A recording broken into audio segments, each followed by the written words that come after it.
ನಾನು ಹೇಳುವಂತಹ ವಿಚಾರಗಳಿಗೆ ವೈಯರ್ಥ್ಯ ಇದೆ.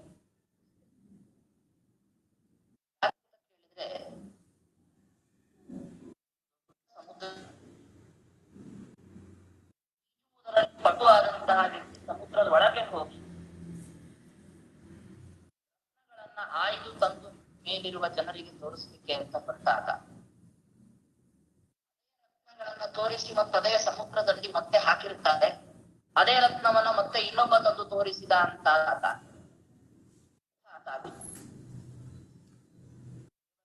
ವ್ಯಕ್ತಿಯ ಪ್ರಯತ್ನ ಯಾವ ದಿಕ್ಕಿನಲ್ಲಿರುತ್ತೆ ಅಂದ್ರೆ, ನಾನೂ ಕೂಡ ಸಮುದ್ರದಲ್ಲಿ ಈ ರತ್ನವನ್ನು ಕಟ್ಟಿದ್ದೇನೆ ಅಂತ ತೋರಿಸಿಕೊಳ್ಳುವಂತಹ ಪ್ರಯತ್ನ. ಪೇಜಾವರ ಶ್ರೀಪಾದರ ಗುಣಗಳನ್ನ ವ್ಯಕ್ತಪಡಿಸುವ ಜನರಿಗೆ ಪರಿಚಯಿಸುವಂತಹ ಪ್ರಯತ್ನ ನನ್ನದಲ್ಲ, ನಾನು ಅವರಲ್ಲಿರುವ ಗುಣಗಳನ್ನ ಕಂಡಿದ್ದೇನೆ ಅಂತ ಹೇಳಿಕೊಳ್ಳುವ ಒಂದು ಅರ್ಥ ನನಗೆ ಬಂತು. ಚಂದ್ರರನ್ನ ಪರಿಚಯಿಸುವ ಅವಶ್ಯಕತೆ ಇಲ್ಲ ಅಂತ ಹೇಗೆ ಕವಿಗಳು ಹೇಳ್ತಾರೆ, ಹಾಗೆ ಪೇಜಾವರ ಶ್ರೀಪಾದರ ವ್ಯಕ್ತಿತ್ವ ಪರಿಚಯಿಸುವ ಅವಶ್ಯಕತೆ ಇಲ್ಲ. ನಾನು ಕಂಡಿರುವಂತಹ ಗುಣಗಳು ಅಂತ ಹೇಳ್ಬೇಕಾದ್ರೆ, ನಾನು ಭೇಟಿಯಾದಂತಹ ಕೆಲವು ಪ್ರಸಂಗಗಳನ್ನ ನಾನು ಚಿತ್ರಣ ಮಾಡ್ತೀನಿ. ನಾನು ತುಂಬಾ ಚಿಕ್ಕಂದಿನಿಂದ ಸುಮಾರು ಒಂದು 5-6 ವರ್ಷದವನಾಗಿಂದಲೂ ಕೂಡ ನಮ್ಮ ತಂದೆಯವರ ಜೊತೆಗೆ ವಿದ್ಯಾಪೀಠಕ್ಕೆ ಬಂದು ಹೋಗಿರ್ತಾ ಇದ್ದೆ. ದೂರದಿಂದ ಶ್ರೀಪಾದಂಗಳವನ್ನ ನೋಡ್ತಾ ಇದ್ದೆ. ಸಂಚಾರಕ್ಕೆ ಹೊರಡ್ತಾ ಇದ್ದದ್ದು ಅಥವಾ ಹೊರಗಿನಿಂದ ಬರ್ತಾ ಇದ್ದದ್ದು, ಇಂತಹ ಪ್ರಸಂಗಗಳನ್ನ ನೋಡ್ತಾ ಇದ್ದೆ. ಪೇಜಾವರ ಶ್ರೀಗಳು ಬರ್ತಾರೆ, ಅವರನ್ನ ನಾನು ಗುರುತಿಸುತ್ತೇನೆ. ಅತಿ ನಿಕಟದಿಂದ ಕಂಡಂತಹದ್ದು ಅಂತಂದ್ರೆ, ನಾನು ಮೊಟ್ಟ ಮೊದಲಿಗೆ ಸುಮಾರು 2006ನೇ ಇಸ್ವಿಯಿಂದ 2019ನೇ ಇಸ್ವಿಯ ತನಕ ಅತ್ಯಂತ ಹತ್ತಿರದಿಂದ ನಾನು ಕಂಡಿದ್ದು ಹೇಳು. 2006ನೇ ಇಸ್ವಿ ಇರಬಹುದು. ಆಗ ವಿದ್ಯಾಪೀಠದ ಶ್ರೀ ಕೃಷ್ಣ ಮಂದಿರದಲ್ಲಿ ಒಂದು ವಾಕ್ಯಾರ್ಥ ಸಭೆಯನ್ನ ಆಯೋಜನೆ ಮಾಡಲಾಗಿದೆ. ಯಾವುದೋ ವಿದ್ಯಾಪೀಠ ಅಥವಾ ಯಾವುದೋ ಸಂಸ್ಥೆದು ಸುವರ್ಣ ಮಹೋತ್ಸವದ ಕಾಲ ಇರಬಹುದು ಅಂತ ನನಗೆ ಒಂದು ದ್ವಾದಶಿಯ ದಿವಸ ಶ್ರೀಪಾದಂಗಳ ಒಂದು ಸಭೆಯನ್ನ ಆಯೋಜನೆ ಮಾಡಿದರು.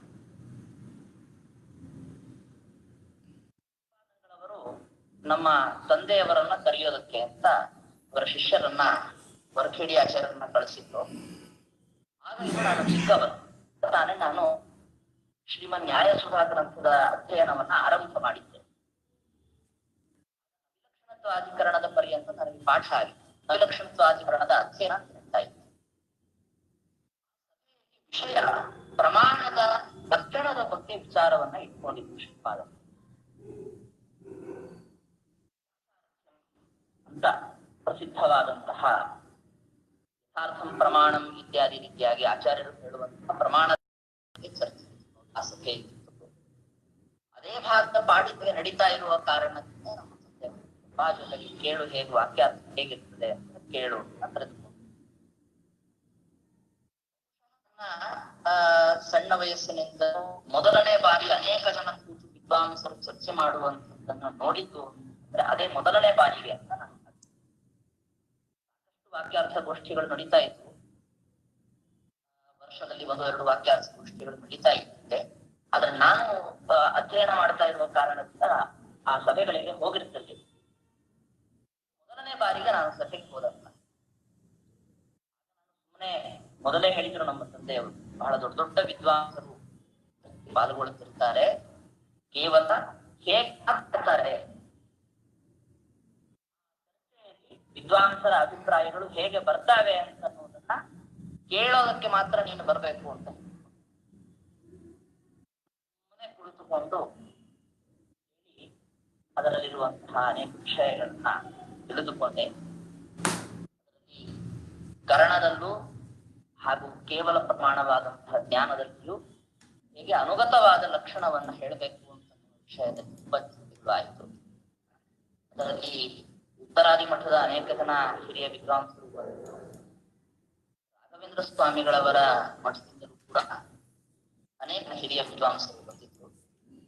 ಆ ಚರ್ಚೆಯಲ್ಲಿ ಶ್ರೀಪಾದಂಗಳವರು ಸಾಕಷ್ಟು ವಿಚಾರಗಳನ್ನ ಪ್ರಸ್ತುತಪಡಿಸಿದರು. ವಿಶೇಷವಾಗಿ ವ್ಯಾಖ್ಯಾನಗಳಲ್ಲಿ ಅಲ್ಲಲ್ಲಿ ಇರುವಂತಹ ವಾಕ್ಯಗಳನ್ನು ಶ್ರೀಪಾದಂಗಳನ್ನು ಉಲ್ಲೇಖ ಮಾಡೋದನ್ನು ನೋಡಿದಾಗ ಬಹಳ ಆಶ್ಚರ್ಯವಾಗಿದೆ. ಶ್ರೀಮನ್ಯಾಯ ಸುಧಾ ಗ್ರಂಥವನ್ನ ಹೇಗೆ ಕೃತಿ ಇಟ್ಕೊಳ್ಬೇಕು ಅನ್ನೋದನ್ನ ಶ್ರೀಪಾದಂಗಳವರಲ್ಲಿ ನೋಡಿ ತಿಳಿದುಕೊಳ್ಬೇಕು ಅಂತ ನನಗನ್ಸುತ್ತೆ. ಆ ಕಾರ್ಯಕ್ರಮದಲ್ಲಿ ನನಗೆ ಇನ್ನೂ ಅಷ್ಟು ಶ್ರೀಪಾದಂಗಳವರಿಗೆ ಶ್ರೀಮನ್ಯಾಯ ಸುಧಾ ಗ್ರಂಥ ಹೇಗೆ ಉದ್ದಿಷ್ಟವಾಗಿದೆ ಅಂತನ್ನೋರ ಪರಿಚಯ ಆಗಿರ್ಬೇಕು. ಒಂದೆರಡು ವರ್ಷಗಳಲ್ಲಿ ತಿರುಕೊಯ್ಲೂರಿನಲ್ಲಿ ಒಂದು ಸುಧಾಮಂಗಳ ಆಯಿತು. ಸತ್ಯಾತ್ಮ ತೀರ್ಥ ಶ್ರೀಪಾದಂಗಳವರು ಮಾಡಿದಂತಹ ಸುಧಾಮಂಗಳ ಅಲ್ಲಿಗೆ ನಾನು ಹೋಗಿದ್ದೆ. ಶ್ರೀಪಾದಂಗಳವರು ಎಲ್ಲಿಂದಲೋ ಆಗಮಿಸಿದರು. ಯಾವಾಗಲೂ ಹೇಗೆ ಅಂದ್ರೆ ಶ್ರೀಪಾದಂಗಳವರದು ಅನವರತವಾದಂತಹ ಒಂದು ಪ್ರಯಾಣ. ಹೇಗೆ ಅಂತಂದ್ರೆ ಒಂದೂರಿನಿಂದ ಮತ್ತೊಂದಿಗೆ ಹೋಗುವಾಗ ಮಧ್ಯದಲ್ಲಿ ಮತ್ತೊಂದು ಕಾರ್ಯಕ್ರಮದಲ್ಲಿ ಭಾಗವಹಿಸಿ ಮತ್ತೊಂದು ಕಡೆಗೆ ಹೋಗುವಂತಹ ಒಂದು ಚಿತ್ರವಂತಹ ಸಂಚಾರದ ಮಿಂಚಿನ ಸಂಚಾರ ಅಂತ ಹೇಳ್ತಾರೆ ನೋಡಿ, ಅದನ್ನ ಬೇಜಾವರ ಸ್ವಾಮಿಗಳು ಕಾಣ್ತಾರೆ. ಹಾಗೆ ಇನ್ಯಾವುದೋ ಕಾರ್ಯಕ್ರಮಕ್ಕೆ ಅಂತ ಹೇಳಿ ವ್ಯಗ್ರರಾದಂತಹ ಸ್ವಾಮಿಗಳಿಗೆ ಇನ್ನೊಂದು ಕಾರ್ಯಕ್ರಮದಲ್ಲಿ ಸ್ವಲ್ಪ ಸರಿಯಾದ ರೀತಿಯಲ್ಲಿ ಭಾಗವಹಿಸಲಿಲ್ಲ ಅಂತನ್ನುವಂತಹ ಪರಿಸ್ಥಿತಿ ಇರುತ್ತೆ. ಎಲ್ಲಕ್ಕೆ ಸಮಾನವಾದ ಉತ್ಸಾಹ, ಸಮಾನವಾದಂತಹ ವ್ಯಕ್ತಿತ್ವ ಅವರಲ್ಲಿ ನಾವು ಕಾಣಬಹುದಾಗಿದೆ. ಅಲ್ಲಿ ಸುಧಾಮಂಗಳಕ್ಕೆ ಅನೇಕ ವಿಧವಾದಂತಹ ಚರ್ಚೆಗಳು, ಪರೀಕ್ಷೆಗಳೆಲ್ಲ ನಡೀತಾ ಇತ್ತು. ಶ್ರೀಪಾದಂಗಳವರಲ್ಲಿ ಅಲ್ಲಿ ನಾನು ಕಂಡಂತಹ ಒಂದು ಅಪರೂಪದ ಗುಣ ಅಂತಂದ್ರೆ ಅನುಕರಿಸಿಕೊಳ್ಳಬೇಕಾದ ರಾಯರ ಕಥೆಯಲ್ಲಿ ಕೇಳಿದ್ದೇವೆ. ರಾಯರಿಗೆ ಅವರು ಓದಿದಂತಹ ಗ್ರಂಥಗಳೆಲ್ಲ ಹೇಗೆ ಉಪಸ್ಥಿತಿ ಇರ್ತಾ ಇತ್ತು ಅಂತ ಹೇಳ್ಬೇಕಾದ್ರೆ ಮಹಾನುಭಾವರು ಅವರು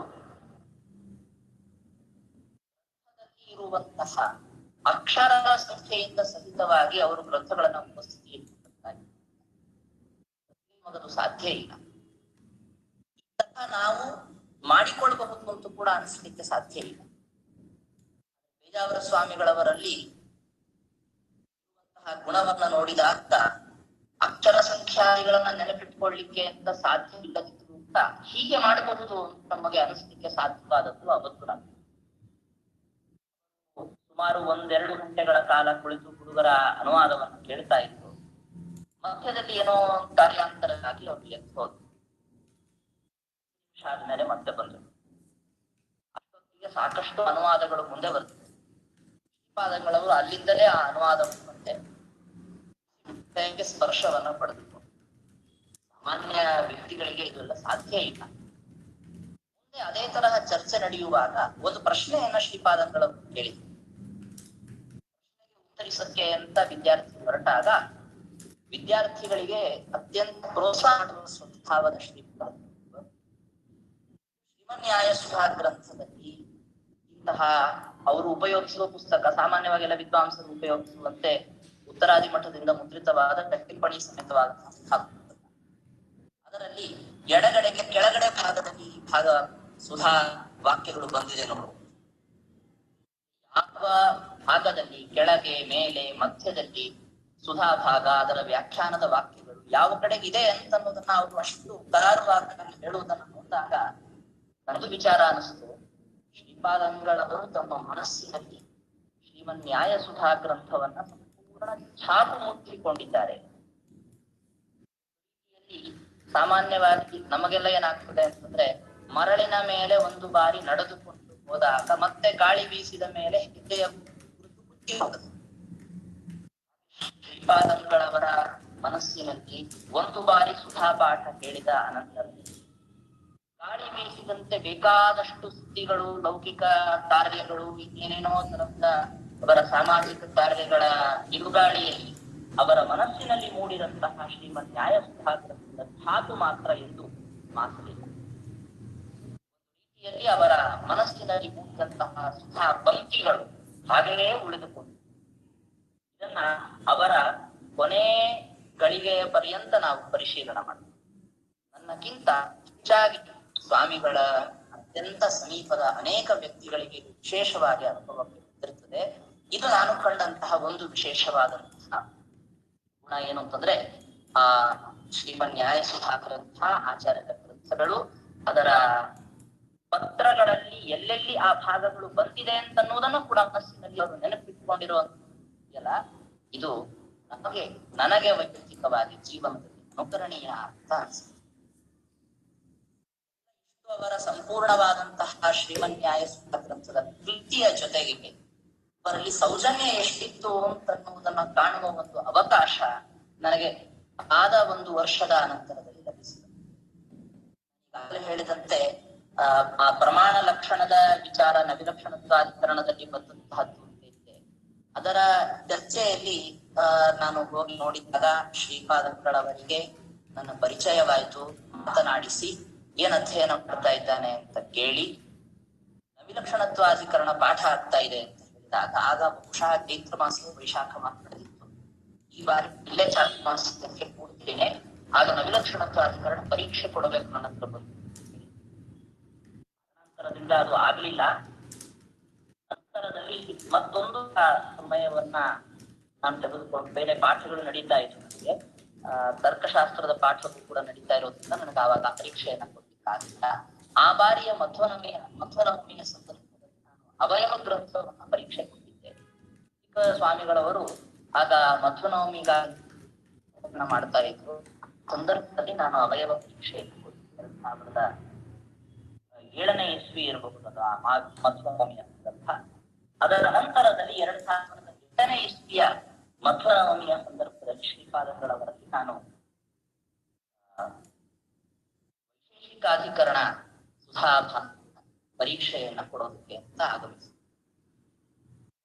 ಶ್ರೀಪಾದಂಗಳವರಲ್ಲಿ ನಮ್ಮ ತಂದೆ ಮೊದಲನೇ ಕೇಳಿಕೊಂಡಿದ್ದು ಹೀಗೆ ಸುಧಾ ಪರೀಕ್ಷೆ ಕೊಡಿಸ್ತಿದ್ದಾರೆ ವೈಶೇಷಿಕಾಧಿಕರಣವನ್ನು.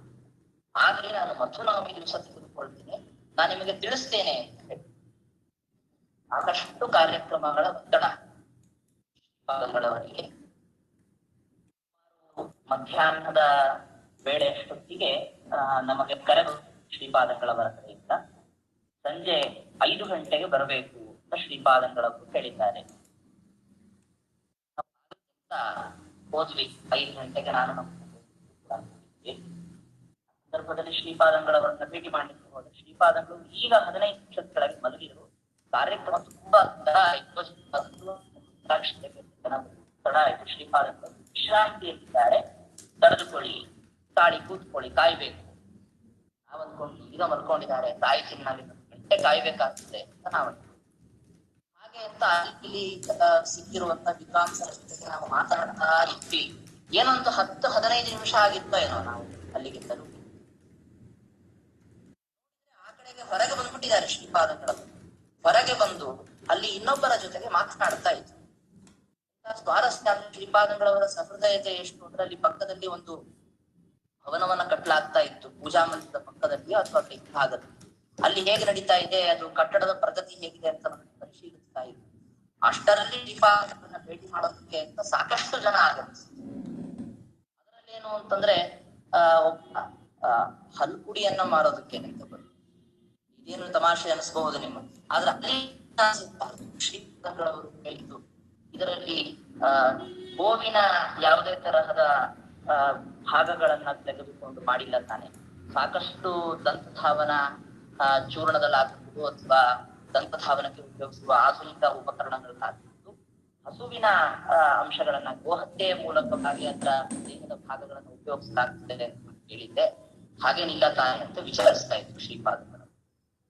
ಇಷ್ಟು ವಿಚಾರಗಳು ಶ್ರೀಪಾದಗಳವರ ಮನಸ್ಸಿನಲ್ಲಿ ನಾವು ಕಂಡು ಕೂಡಲೇ ಬನ್ನಿ ಅಂತಕ್ಕಂಥ ನೋಡಿ. ಕೇವಲ ನಾವು 5 ಗಂಟೆ ಅಂದ್ರೆ ನಾವೇ 1-2 ನಿಮಿಷ ತಡವಾಗಿ ಹೋದ್ರೆ ಶ್ರೀಪಾದಂಗಳವರು 10 ನಿಮಿಷದಲ್ಲಿ ತಮ್ಮ ಅಲ್ಪ ನಿದ್ರೆಯನ್ನ ಮುಗಿಸಿಕೊಂಡು ಇರುವುದು. ಇದರಲ್ಲಿ ನಾವು ಕಂಡ್ಕೊಳ್ಬಹುದ ಶ್ರೀಮದ್ ಆಚಾರ್ಯರು ಹೇಳ್ತಾರಲ್ಲ, ಅಲ್ಪಾಹಾರ ಅಲ್ಪ ನಿದ್ರಶ್ಚ ಶೀಘ್ರಂ ಸಿದ್ಧಿಮವಾಪ್ನುಯ. ಆಹಾರ, ಅಲ್ಪವಾದಂತಹ ನಿದ್ರೆ, ಇವೆರಡರಿಂದ ಬಹಳ ಶೀಘ್ರವಾದಂತಹ ಸಿದ್ಧಿ ಸಿಗತ್ತೆ ಅಂತ ಆಚಾರ್ಯರು ಹೇಳ್ತಾರಲ್ಲ. ನಮಗನ್ಸದ್ದು ಹೇಗೆ ಅಂತ ಶ್ರೀಪಾದಂಗಳವರಲ್ಲಿ ನಾವು ಕಾಣ್ತೀವಿ. ಆಹಾರವೂ ಕೂಡ ಹಾಗೆ ಅತ್ಯಂತ ಅಲ್ಪವಾದ, ಅಲ್ಪವಾದ. ಜೀವನದಲ್ಲಿ ಪ್ರತಿಯೊಬ್ಬರಿಗೂ ಅನುಭವಕ್ಕೆ ಬರುವಂತಹ ಅದರಲ್ಲೂ ವಿಶೇಷವಾಗಿ ಹೆಚ್ಚು ಹೆಚ್ಚು ವಯಸ್ಸಾದಂತೆ ಆದಂತೆ ಅನುಭವಕ್ಕೆ ಬರುವುದು. ಎಲ್ಲ ಕಾರ್ಯಗಳನ್ನ ಬಿಟ್ಟು ಮಲಗುವುದಕ್ಕೆ ಅಂತ ಬಂದ್ರೆ ಮಲಗಿದ ಕೂಡಲೇ ಅನೇಕ ಚಿಂತೆಗಳು ಮನಸ್ಸನ್ನ ಆಧರಿಸಿಬಿಡ್ತಾರೆ. ನಿದ್ದೆ ಬರೋದ ಸಾಕಷ್ಟು. ಪಾದಗಳವರೆಗೆ ಇರುವಷ್ಟು ಕಾರ್ಯಗಳು, ಅದರ ವ್ಯಾಪೃತಿ, ಭಾರತದ ಉದ್ದಗಲಕ್ಕೆ ಇರುವಂತಹ ಸಾವಿರಾರು ಸಂಸ್ಥೆಗಳು, ಅದರ ಜವಾಬ್ದಾರಿ, ಅದನ್ನೆಲ್ಲ ನಾವು ಚಿಂತಿಸಿದಾಗ ಅವರು ಮಲಗೋದಕ್ಕೆ ಹೋದರೆ ಎಷ್ಟು ಚಿಂತೆಗಳು ಅವ್ರಿಗೆ ಬರ್ಲಿಕ್ಕಿಲ್ಲ. ಆದ್ರೆ ಆ ಯಾವ ಚಿಂತೆಗಳನ್ನು ಮನಸ್ಸಿಗೆ ಇರಲಿಲ್ಲ. ಮಲಗಬೇಕು ಅಂತ ಹೋದ ಕೂಡಲೇ ನಿದ್ರೆ ಅವರನ್ನ ಆವರಿಸ್ತಾರೆ. ಆ ನಿದ್ದೆಯಲ್ಲೂ ಕೂಡ ಅವರಿಗೆ ಜಾಗೃತಿ, ಇಷ್ಟೊತ್ತಿಗೆ ನಾನು ಹೇಳಬೇಕು, ಅವರ ಮೇಲೆ ಆ ತರಹದ ನಿದ್ರೆಯನ್ನ ಗೆಲ್ಲುವಂತಹ ವಿಶೇಷವಾದ ಸಾಮರ್ಥ್ಯವನ್ನು ಕೊಟ್ಟಿದ್ದ ಅಂತ ಕಾಣ್ತದೆ. ನನ್ನ ಪರೀಕ್ಷೆ ಶುರುವಾಯಿತು. ನಾನು ಆವಾಗ ವೈಶೇಷಿಕ ಅಧಿಕರಣದಲ್ಲಿ ಬರುವಂತಹ ಈ ಭೇದ ಅಂತ ಅನ್ನೋದು ಧರ್ಮಿ ಸ್ವರೂಪವಾಗಿದೆ ಅನ್ನೋದರ ಬಗ್ಗೆ ಅದ್ವೈತಗಳ ಜೊತೆಗೆ ನಡೆಯುವಂತಹ ಚರ್ಚೆಯ ಭಾಗ ಅದು. ಅದನ್ನ ಅನುವಾದ ಮಾಡಿ ಅವರು ಸುಮಾರು ಒಂದು 40-45 ನಿಮಿಷದ ಪರ್ಯಂತ ನನ್ನ ಅನುವಾದವನ್ನು ಆಲಿಸಿದ್ರು. ನಮ್ಮ ತಂದೆಯವರು ಉಪಸ್ಥಿತರಿದ್ದರು ಹಾಗೂ ಹರಿದಾಸ ಭಟ್ಟರನ್ನ ಕರೆಸಿದ್ರು. ಪರೀಕ್ಷೆ ಕೊಡ್ಲಿಕ್ಕೆ ಬರಬೇಕು. ಅನೇಕ ಪ್ರಶ್ನೆಗಳು, ಅನೇಕ ವಿಧವಾದಂತಹ ಚರ್ಚೆಗಳನ್ನೆಲ್ಲ ಮಾಡಿ ಕೊನೆಗೊಂದು 1-1.5 ಗಂಟೆ ಸುಮಾರು ಸ್ವಾಮಿಗಳು ಪರೀಕ್ಷೆ ತೆಗೆದುಕೊಂಡು ಕೊನೆಗೆ ಒಂದು ಪ್ರಶ್ನೆ ಕೇಳಿ. ಇದರಲ್ಲಿ ನಾನು ನಿಮಗೆ ಹೇಳಬೇಕಾದಂತಹ ಒಂದು ಅಂಶ, ಶ್ರೀಪಾದಂಗಳವರಲ್ಲಿ ಎಷ್ಟು ಸೌಜನ್ಯ ಇತ್ತು. ಸಾಮಾನ್ಯವಾಗಿ ವಿದ್ವಾಂಸರುವಂತಹದ್ದೇನು ಶಾಸ್ತ್ರ ಅಂತ ಮೇಲೆ ಅದು ಬಹಳ ಗಹನವಾದಂತಹದ್ದು, ಅನೇಕ ವಿಧವಾದಂತಹ ಸಮಸ್ಯೆಗಳು, ಅದನ್ನ ಪರಂಪರೆಯಲ್ಲಿ ಉಳಿಸಿಕೊಂಡು ಪರಿಹರಿಸಿಕೊಳ್ಬೇಕಾದಂತಹ ಎಲ್ಲ ವಿದ್ವಾಂಸರಿಗೆ ತಿಳಿದಿರುವಂತಹ ವಿಚಾರ ಅದು. ಕೂಡ ಈ ವಾಕ್ಯ ನಮಗೆ ಪಾಠ ಹೇಳುವಾಗ ಕಷ್ಟ ಆಗತ್ತೆ. ಇದರ ಪಂಕ್ತಿಯ ಅರ್ಥವನ್ನು ಹೇಗೆ ಹೇಳ್ಬೇಕು, ನೀವ್ ಹೇಗೆ ಹೇಳ್ತೀರಿ, ಮತ್ತೊಬ್ಬರ ಜೊತೆಗೆ ಚರ್ಚೆ ಮಾಡುವುದನ್ನು ನಾವು ಕಾಣಬಹುದು. ಸುಗಮವಾದಂತಹ ಭಾಗ ಆ ಸುಗಮವಾದ ಬಗ್ಗೆಯೇ ಸಾಕಷ್ಟು ಚರ್ಚೆಗಳು, ಪ್ರಶ್ನೆಗಳು ನಡೆಸುತ್ತಾರೆ. ಆದ್ರೆ ಶ್ರೀಪಾದಂಗಳವರ ಸಹೃದಯ ವ್ಯಕ್ತಿತ್ವ ಹಾಗೂ ಅತ್ಯಂತ ಮುಚ್ಚುಮರೆ ಇಲ್ಲದ ವ್ಯಕ್ತಿತ್ವವನ್ನು ನೋಡಬೇಕು ಅಂತಂದ್ರೆ ಶ್ರೀಪಾದಂಗಳವರನ್ನು ಉಲ್ಲೇಖ ಮಾಡಿ ಅಧಿಕರಣದಲ್ಲಿ ಎಲ್ಲ ವಿದ್ವಾಂಸರಿಗೆ ತಿಳಿದು ಬರುವಂತಹ ಒಂದು ಭಾಗ. ಪರಿಮಾಣ ತಾರತಮ್ಯಂ ಕ್ವಚಿತ್ ವಿಶ್ರಾಂತಂ ತಾರತಮ್ಯತ್ವ ಈಗ ಅನುಮಾನ ಪ್ರಯೋಗವನ್ನು ಟೀಕಾಕೃತ್ಪಾದರು ಕ್ವಚಿತ್ ವಿಶ್ರಾಂತಂ ಎಂಬ ಭಾಗದ ಬಗ್ಗೆ ಮಾಡಿ. ಕ್ವಚಿತ್ ವಿಶ್ರಾಂತಿರ ನಾಮ ಕಿಂ ಯಥಾ ಪರಿಚ್ಛೇದ ವಿಕಲ್ಪ ಬರ್ತದೆ. ಆ ಭಾಗದಿಂದ ಆ ಒಂದು ಪ್ಯಾರಾಗ್ರಾಫ್ ಸ್ವಾಮಿಗಳು ತೆಗೆದುಕೊಂಡು ಪುಸ್ತಕವನ್ನ ತರಿಸಿ ತೆಗೆದು ಅದನ್ನ ನನಗೆ ಕೊಟ್ಟು, ಈ ಪುಸ್ತಕವನ್ನ ನೋಡಿಕೊಂಡು ನಿಮ್ಮ ಗುರುಗಳು ಯಾವ ರೀತಿಯಾಗಿ ಈ ಪಂಕ್ತಿಗಳಿಗೆ ಅರ್ಥವನ್ನು ಹೇಳ್ತಾರೆ ಅದನ್ನ ನೀವು ಹೇಳ್ಬೇಕಪ್ಪ.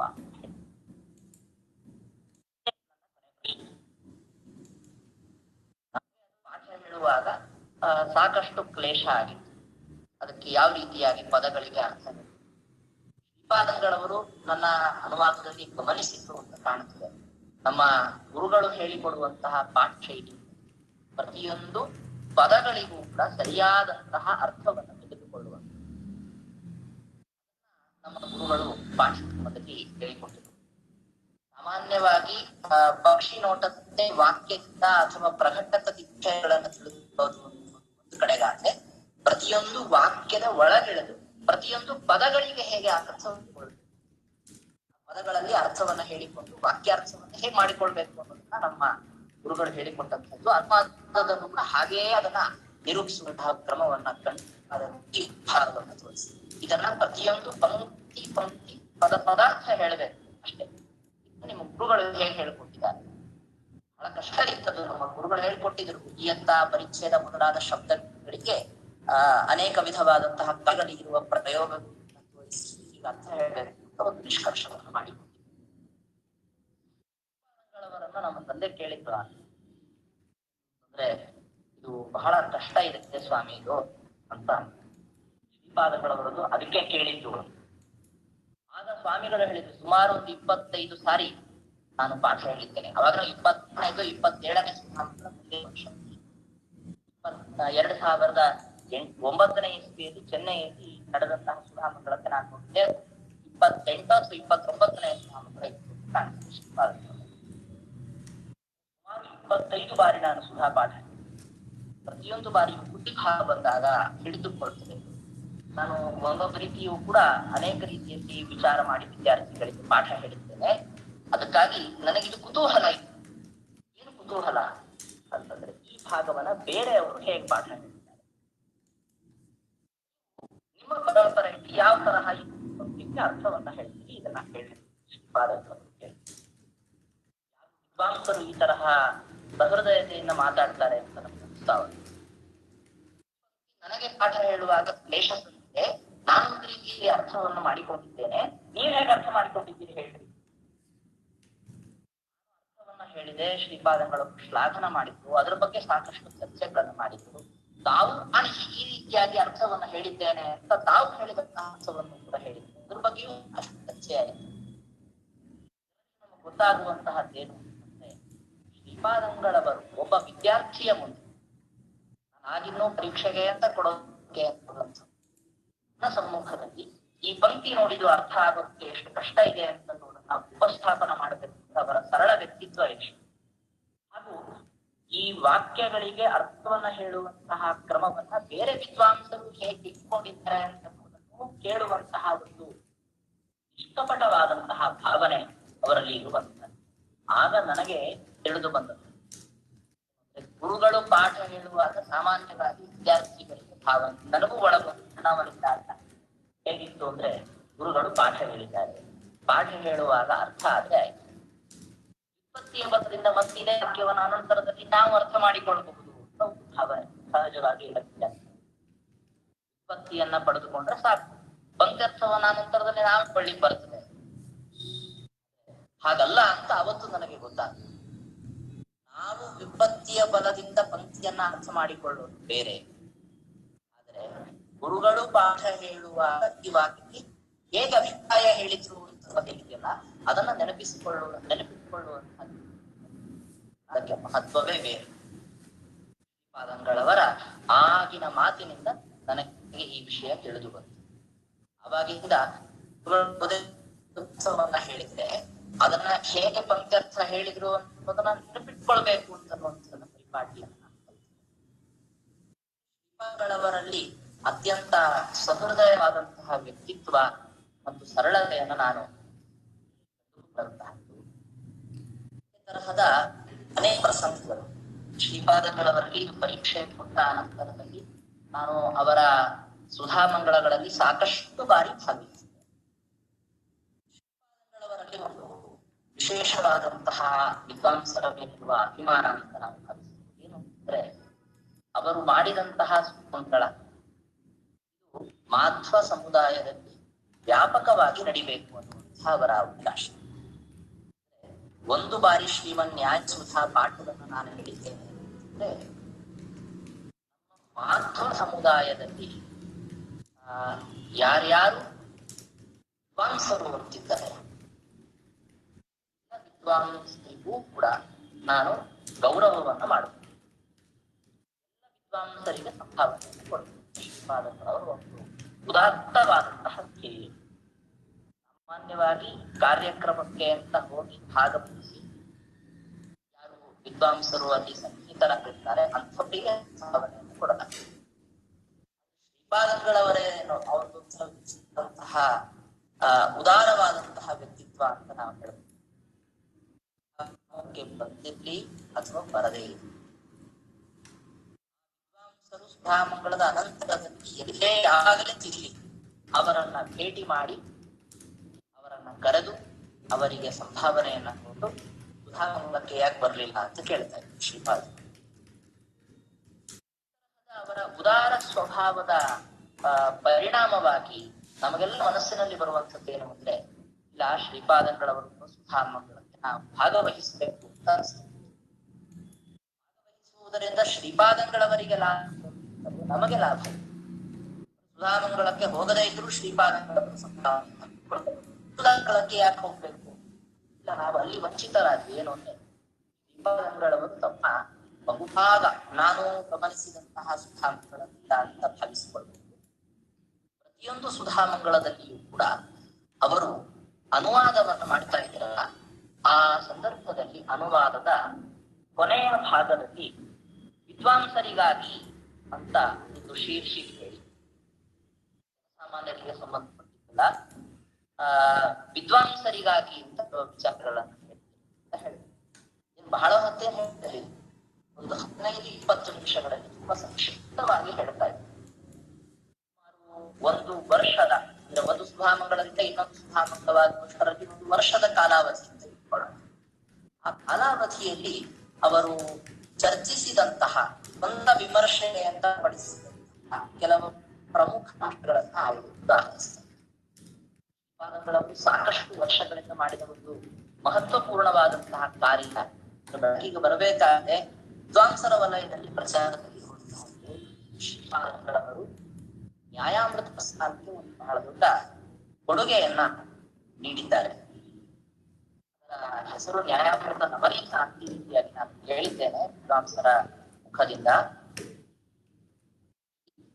ಶ್ರೀಪಾದಂಗಳವರು ನ್ಯಾಯಾಮೃತ, ಅದ್ವೈತ ಸಿದ್ಧಿ, ತರಂಗಿಣಿ, ಕಂಟಕೋದ್ಧಾರ, ಗೌಡ ಬ್ರಹ್ಮಾನೃತಿ, ಸೌಗಂಧ್ಯ, ಸೌರಭ ಈ ಎಲ್ಲ ಗ್ರಂಥಗಳು ನ್ಯಾಯಾಮೃತ ಪ್ರಸ್ಥಾನದಲ್ಲಿ ಬರುವಂತಹ ಗ್ರಂಥಗಳು, ಇದೆಲ್ಲದರ ವಿಷಯವನ್ನ ಸಂಗ್ರಹ ಮಾಡಿ ಮಧ್ವ ಸಿದ್ಧಾಂತ ಒಂದು ಕೊನೆಯ ಹಂತದ ಪ್ರಬಂಧ ರೂಪದಲ್ಲಿ ಯಾವ ರೀತಿಯಾಗಿ ನಾವು ವಿಶೇಷವಾಗಿ ದೃಷ್ಟಿಕೋನದಲ್ಲಿ ಅದ್ವೈತಿಗಳು ಮಾಡುವಂತಹ ಆಕ್ಷೇಪಕ್ಕೆ ಉತ್ತರವನ್ನ ಹೇಳಬೇಕು ಅನ್ನುವುದರ ಬಗ್ಗೆ ಒಂದು ನಿಷ್ಕೃಷ್ಟವಾದಂತಹ ಗ್ರಂಥವನ್ನ ಬರೆದಿದ್ದಾರೆ ಅಂತ ನಾನು ಹೇಳಿದ್ದೇನೆ. ಅದರಲ್ಲಿ ಬರುವಂತಹ ಕೆಲವು ಅಂಶಗಳ ಶ್ರೀಪಾದಂಗಳವರು ಸುಧಾಮಂಗಳದಲ್ಲಿ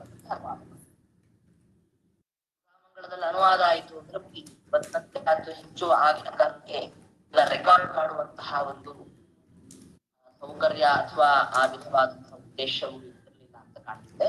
ಕೆಲವರು ಮಾಡಿಕೊಂಡಿರಬಹುದು.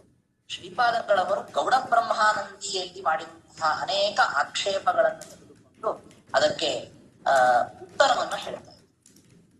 ಯಾವ ರೀತಿಯಾಗಿ ಈ ತರಹದ ಒಂದು ದೋಷಕ್ಕೆ ಪರಿಹಾರವನ್ನ ಹೇಳಬೇಕು ಅಂತನ್ನುವಂತಹದ್ದನ್ನ ತಿಳಿಸಿಕೊಡ್ತಾ ಇದ್ದಾರೆ.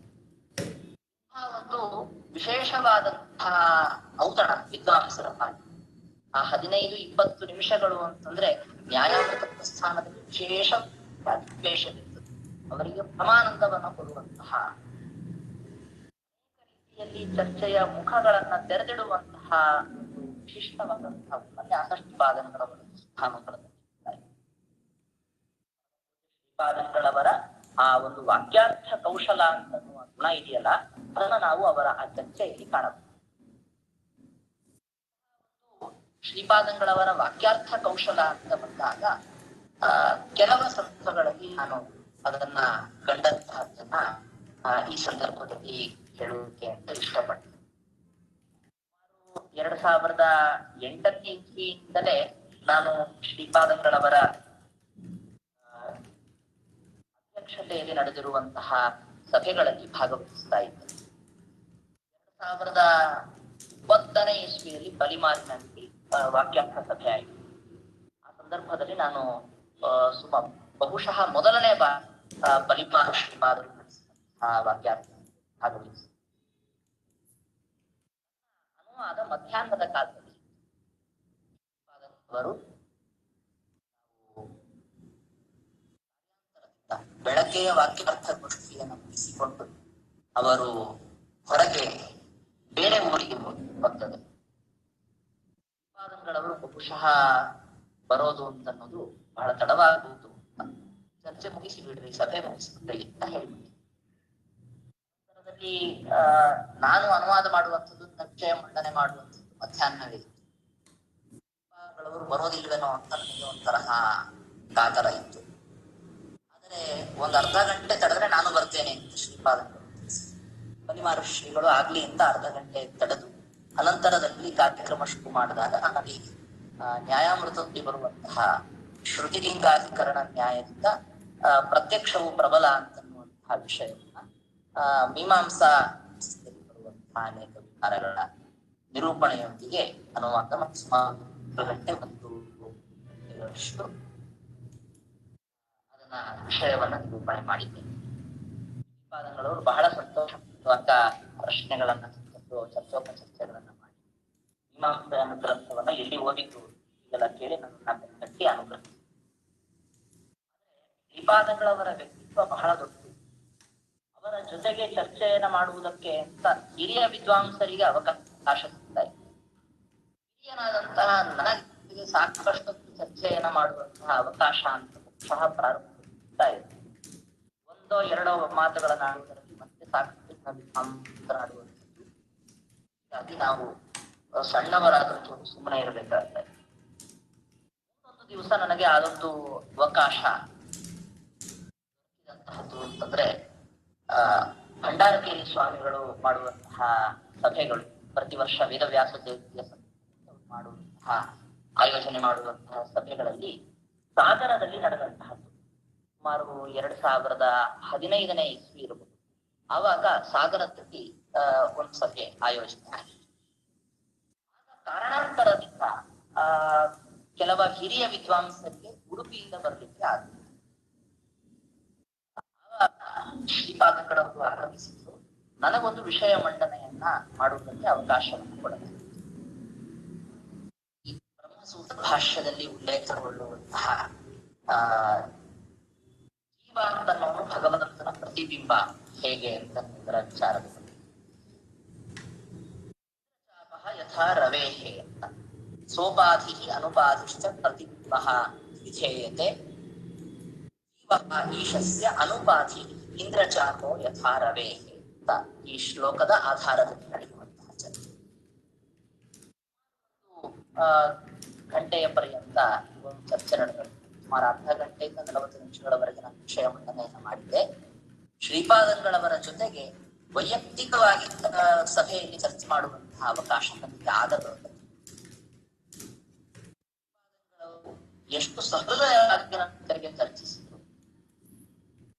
ಅನಂತರದಲ್ಲಿ ಬಂದ ತಾವು ಎದ್ದು ಹೊರಡುವಾಗ ನಾನು ನಂದು ಆದ ತಾನೇ ಮುಗಿತು ಎದ್ದು ಹೊರಟಾಗ ಶ್ರೀಪಾದಂಗಳವರು ತಮ್ಮ ಎದ್ದು ಬರೆದು ಕೈ ಹಿಡಿದು ಕೈ ಕುಲುಕಿ ನನ್ನ ಬೆನ್ ತಟ್ಟಿ ಬಹಳ ಚೆನ್ನಾಗಿ ಹೇಳಿದ್ರಿ, ನನಗೆ ತುಂಬಾ ಸಂತೋಷ ಆಯಿತು ಹೇಳಿ ಅತ್ಯಂತ ನಗುಮುಖ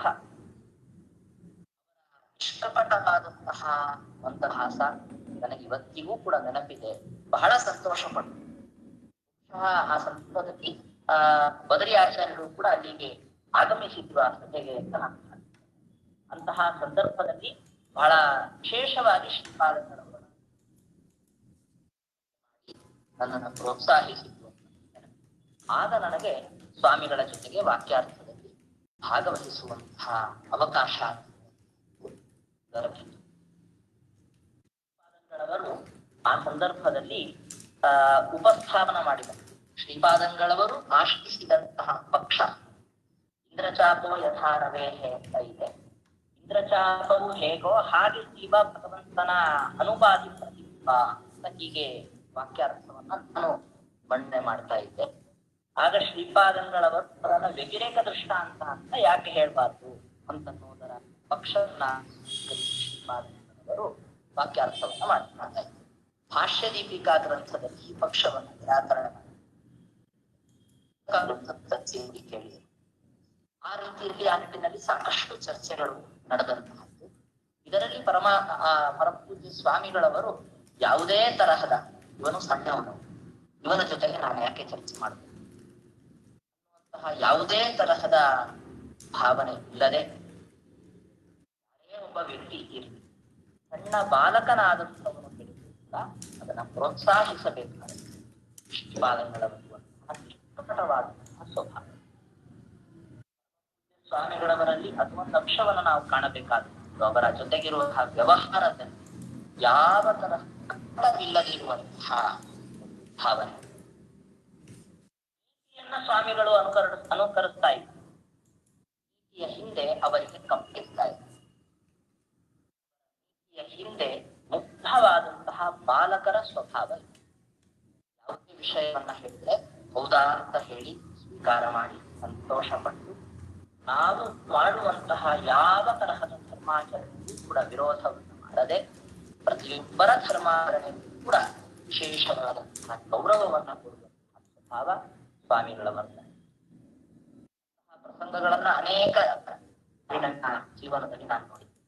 ಚೆನ್ನೈಗೆ ಶ್ರೀಪಾದಂಗಳವರು ನಡೆಸಿದಂತಹ ಸುಧಾಮಂಗಳಕ್ಕೆ ನಾವು ಹೋಗಿದ್ವಿ.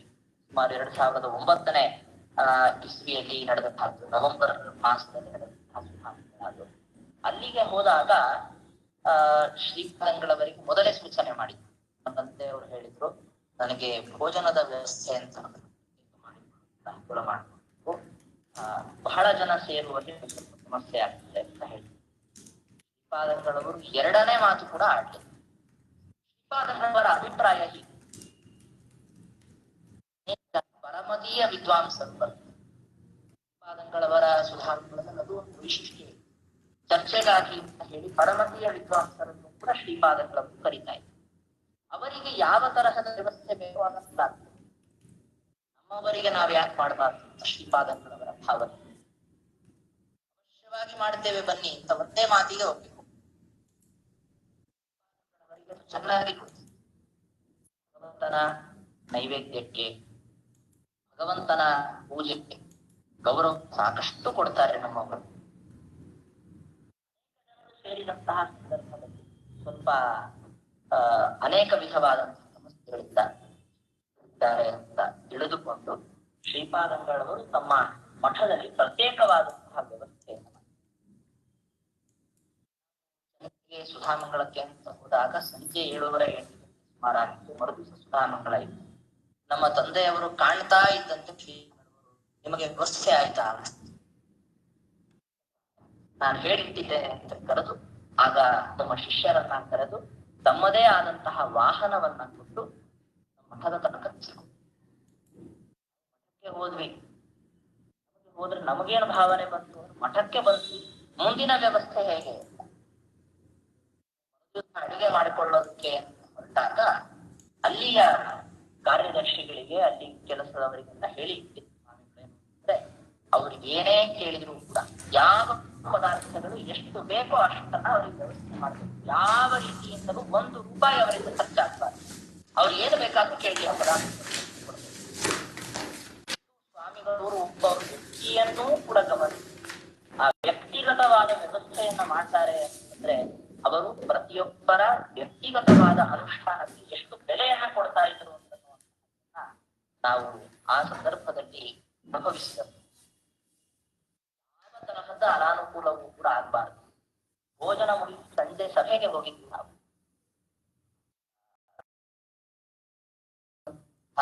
ವಾಕ್ಯದ ಆಧಾರದಲ್ಲಿ ನಡೆಯುವಂತಹ ನ್ಯಾಯ, ವ್ಯಾಕರಣ, ಮೀಮಾಂಸಾ ಶಾಸ್ತ್ರದ ಜೊತೆ ಅವತ್ತಿನ ದಿವಸ ಪರಮತೀಯ ಸಾಕಷ್ಟು ಜನ ವಿದ್ವಾಂಸರು ಚೆನ್ನೈಯಲ್ಲಿ ಆರಂಭಿಸಿದ್ರು. ನಮ್ಮ ತಂದೆಯವರು ಹೋಗ್ತಾ ಇದ್ದಂತೆ ಎಲ್ಲ ವ್ಯವಸ್ಥೆ ಸರಿ ಆಯ್ತಲ್ವಾ ಅಂತ ಹೇಳಿ ಇಷ್ಟು ಸ್ಮೃತಿ ಶಕ್ತಿ ಸ್ವಾಮಿಗಳವರಿಗೆ ಅಂತ ಪ್ರತಿಯೊಬ್ಬ ವ್ಯಕ್ತಿ ತಮ್ಮ ಕಾರ್ಯಕ್ರಮಕ್ಕೆ ಬಂದಂತವರಿಗೆ ಯಾವುದೇ ತರಹದ ಅವ್ಯವಸ್ಥೆ ಆಯಿತು ಅಂತ ಆಗಬಾರದು. ಯಾಕೆಂದ್ರೆ ಅವರನ್ನ ಆಹ್ವಾನಿಸಿದ ಮೇಲೆ ಅತಿಥಿಗಳು ಅಂತಾದಾಗ ಅವರಿಗೆ ಸಕಲ ವಿಧವಾದಂತಹ ವ್ಯವಸ್ಥೆಯನ್ನು ಮಾಡೋದು ಕೃಷ್ಣ ಪೂಜೆ ಅಂತ ಅವರು ಭಾವಿಸಿದರು. ಇಷ್ಟವಾದಂತಹ ವ್ಯಕ್ತಿತ್ವ ಅದು ಮೊದಲೇ ಬಾರಿ ನಾನು ಕಂಡದ್ದು. ಅಲ್ಲಿಂದ ಆರಂಭಿಸಿ ನನ್ನ ಸಂಪರ್ಕ ಶ್ರೀಪಾದಂಗಳಲ್ಲಿ ಬಂದಾಗಿಂದ ವಿಶೇಷವಾಗಿ ಅವರ ಪರ್ಯಾಯ ಅದರಿಂದ ನಾನು ಅದನ್ನ ಬಂದಿದ್ದೇನೆ. ವಿಶೇಷವಾಗಿ ಶ್ರೀಪಾದಂಗಳವರು ತಮ್ಮ ಪರ್ಯಾಯದ ಅವಧಿಯಲ್ಲಿ ಮಹತ್ವ ವಿದ್ವಾಂಸರ ಕರೆದು ರಾಜಾಂಗಣದಲ್ಲಿ ಶ್ರೀಕೃಷ್ಣನ ಸೇವೆಯ ರೂಪದಲ್ಲಿ ಪ್ರವಚನವನ್ನು ಮಾಡುವಂತಹ ಭಾಗ್ಯ ಅಂತ ಹೇಳಬಹುದು, ಅವಕಾಶವನ್ನ ಕಲ್ಪಿಕೊಟ್ಟಿದ್ರು. ಅದರಲ್ಲಿ ನನ್ನನ್ನು ಕೂಡ ಇವರು ಆಹ್ವಾನಿಸಿ ನನಗೆ ಬರೋದಕ್ಕೆ ಅಂತ ಹೇಳಿ ಇದೇ ಸಮಯ ನವರಾತ್ರಿಯ ಅನಂತರದ ಸಮಯ ಏಕಾದಶಿ ತ್ರಯೋದಶಿ ಮಹೋತ್ಸವ ಬರೋದು. ನಂತರದಲ್ಲಿ ಅವಾಗೇನೋ ಕಾರ್ಯಕ್ರಮ ಹೋಗ್ಲಿಲ್ಲ. 2ನೇ ಬಾರಿ ಹೇಳಿದ್ರು, ಆಗಲೂ ನನ್ನ ಕರೆದಿಲ್ಲ. 3ನೇ ಬಾರಿ ಮತ್ತೆ ಹೇಳಿದಾಗ ನಾನು ಇನ್ನ ಏನು ಸಮಸ್ಯೆ ಬಂದ ಇಷ್ಟ ಹೇಳಬಾರದು, ಅದನ್ನ ಒಪ್ಲೇಬೇಕು ಅಂತ ನಿರ್ಧರಿಸಿದ್ರು. ಪಾದಗಳವರು ಆದರ್ಶಿ ದಿವಸ ನಾನು ಬೆಳಗ್ಗೆ ಹೋದೆ. ಶುಕ್ಲ ಪಕ್ಷ ದ್ವಾದಶಿ ಪ್ರೋಷ್ಠಪದಿ ಇರುವಂತಹ ಕಾಲಾವಧಿ. ಸಾಮಾನ್ಯವಾಗಿ ಎಲ್ಲಾದ್ರೂ ಒಂದೊಂದ್ ಕಡೆಗೆ ನಾನು ಪ್ರೋಷ್ಠಪದಿ ಹೇಳ್ತಾ ಇದ್ದೆ. ಆ ಬಾರಿ ನನಗೆ ಯಾವ ಪುರುಷ ಯಾಕೆ ಅಂತ ನನಗೆ ಗೊತ್ತಾಗ್ತಿದೆ. ಬಹುಶಃ ಭಗವಂತನ ಸಂಯೋಜನೆ ಅಂತ ಕಾಣ್ತದೆ. ನಾನು ಈ ಕೃಷ್ಣನ ಸನ್ನಿಧಾನದಲ್ಲಿ ಆ ಭಾಗವತವನ್ನ 3 ದಿವಸಗಳ ಕಾಲ ಉಪನ್ಯಾಸ ಮಾಡಬೇಕು ಅಂತ ಭಗವಂತ ಸಂಕಲ್ಪ ಬೇಜಾವೃಷ್ಪಾದಗಳ ಅಧ್ಯಕ್ಷತೆಯಲ್ಲಿ ಆ ವಿಷಯವನ್ನ ಅನುವಾದ ಮಾಡಿ ಶ್ರೀಪಾದಂಗಳವರು ಒಬ್ಬ ಸಣ್ಣ ಹುಡುಗ ಭಾಗವತವನ್ನ ಹೇಳ್ತಾ ಇದ್ದಾನೆ ಅನ್ನೋದು ಕೂಡ ಕುಳಿತು ಅದನ್ನ ಆಲಿಸಿ ಬಹಳ ಸಂತೋಷ. ಸಮಯಕ್ಕೆ ಮಾತ್ರ ಬಹಳ ಸ್ವಾಮಿಗಳವರು ಪ್ರಾಮುಖ್ಯವನ್ನ ಕೊಡ್ತಾ ಇದ್ರು. ಮಂತ್ರಾಕ್ಷತೆ ಬುಟ್ಟಿ ಇರುತ್ತೆ, ಒಂದು ಸಣ್ಣ ಗಡಿಯಾರವು ಕೂಡ ಇರ್ತಾ ಇತ್ತು. ಎಲ್ಲರೂ ಕೂಡ ಗಮನಿಸಿ ಸಮಯ ಆಯ್ತು ಅಂತಂದ್ರೆ ಅವ್ರ 1 ನಿಮಿಷವೂ ಕೂಡ, ಅದು ವಾಕ್ಯಾರ್ಥ ಸಭೆ ಇರಬಹುದು, ಒಬ್ಬರ ಉಪನ್ಯಾಸ ಇರಬಹುದು, ಸ್ವತಃ ಶ್ರೀಪಾದಂಗಳವರೇ ತಮ್ಮ ಉಪನ್ಯಾಸ ಇರಬಹುದು. ಸಮಯ ಆಯ್ತು ಅಂದ್ರೆ 1 ನಿಮಿಷವೂ ಕೂಡ ಅವರು ಹೆಚ್ಚು ಕಮ್ಮಿ ಮಾಡ್ತಾ ಇದ್ರು, ಮುಗಿಸ್ಬೇಕು ಅಂತ.